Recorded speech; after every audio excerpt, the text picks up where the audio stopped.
As 2018 comes to an end, we gather here to lay this iPhone to rest in a grave in this winter's cold ground, and to honor the passing of its promise, once so fresh and vital. In its younger days, as we held the iPhone in our hands, it seemed that our love affair with it would last forever. It seemed to offer a new world to us that would never die. In its youth, it appeared to have all the answers. We thought that the iPhone could do anything. We thought it could do no wrong. We cherished the iPhone. We went everywhere with it. We shared everything with it. Our dreams, our fears, our private conversations, our most intimate moments. What we didn't realize, although there were signs from the beginning, was that our beloved iPhone was leading a double life.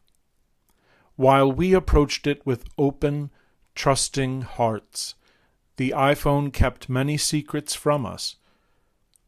While we thought it was asleep, it gathered information about us and sold us out, engaging in a shadowy commerce with anyone willing to pay for illicit transactions with cherished pieces from our private lives. Even as we held it close to our hearts, the iPhone told the secrets we had whispered to it, sharing them with strangers across the wide world. Naive, we thought that the iPhone belonged to us alone, but the whole time it could only understand its relationship to us in terms of a user experience.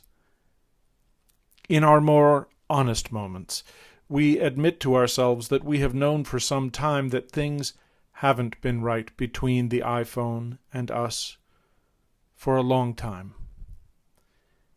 Even as the iPhone betrayed our trust, stringing us along in an unhealthy addiction, we watched it bring an endless stream of crooks, cheats, and liars into the homes we shared together, but said nothing, hoping that if we demonstrated loyalty, this awkward phase would soon end.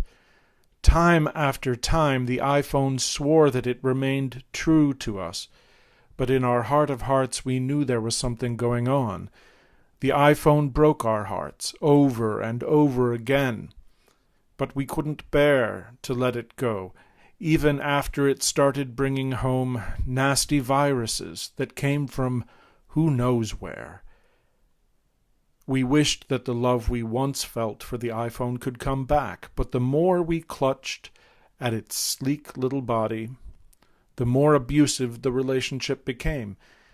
We started to believe that we needed the iPhone to survive, that we weren't any good without it, that we would be lost and alone unless we kept it by our sides at all times.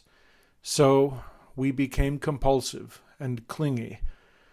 We began to check in with the iPhone obsessively, all day long, all night long, to see what it was doing, who it was talking to, hoping that the iPhone might spare a kind word for us, something to make our hearts race again, if only for a moment.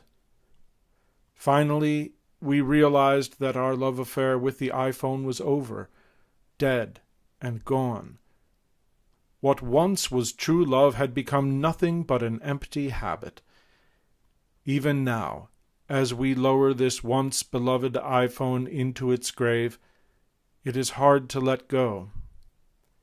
We remember the good times and wish we could have them back again. We know now, however, that the body of trust is not a machine. Once it is broken, it can never be reassembled and repaired.